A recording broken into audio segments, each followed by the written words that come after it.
I don't know what is the best exercise for me. In quite a few of our consultations with our clients, Maria, haven't we, where people think that there's a best kind of exercise, whereas what's really important is it's got to be something ultimately that they enjoy doing, and then adapting it to making sure that it fits all the needs of Parkinson's specific exercise. Totally. I think finding something that you enjoy and becomes part of your life is much more important than specifically what type of exercise. And as you say, then that can be adapted. Yeah, I think so. I think as long as, if you've already got, especially if you're somebody that already likes, maybe you already have an exercise habit. I mean, it's really hard to start a habit. So if you already have that, then don't suddenly think that everything's got to change. You know, if you already enjoy doing something, some form of exercise or activity, it's just, it's understanding what the elements are that make it Parkinson specific, and then adapting whatever you're doing to that, to ensure that they've got those specific elements in. What we find when we exercise, and we exercise correctly at the right prescription, and the exercise has an energetic demand, whether that be aerobic or and additionally on top of that aerobic, some thinking stuff, some energetic, cognitive energetic demand, then suddenly you're right, we get this environment where the brain becomes just more efficient at using the dopamine that's actually available to them. Exercise doesn't make more dopamine, but it just makes you so much more efficient at using it.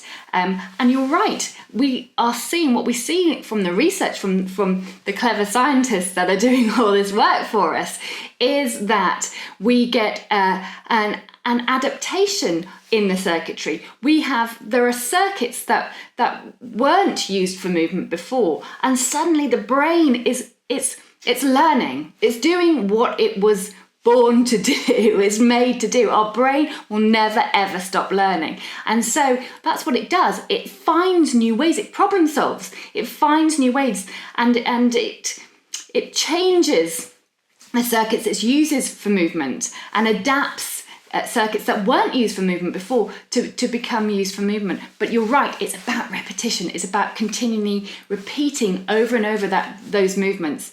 So doing an exercise that contains all those elements is really important. It's exactly what you were saying as well, Maria, about this idea of actually the dopamine levels don't change, but what you train your system to do, like if you're training to lift a heavy weight, progressively, time after time after time, as you progress through a system of training, you can lift progressively heavier weights.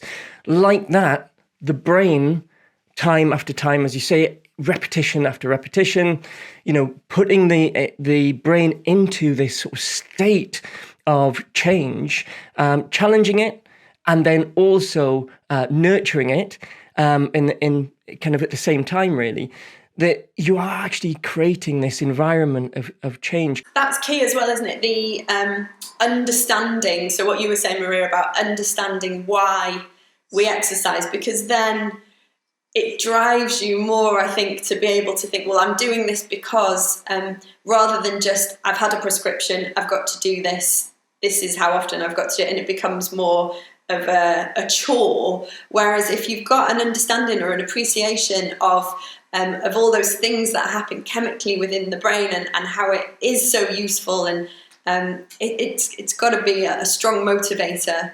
And then once you understand the neurophysiology behind it, once you understand that, as Andy said, we want to create this culture within our brain, this environment within our brain, to ensure that all these changes that we know can occur when we're exercising, we want to make sure that it's in the best possible position to do that through exercise.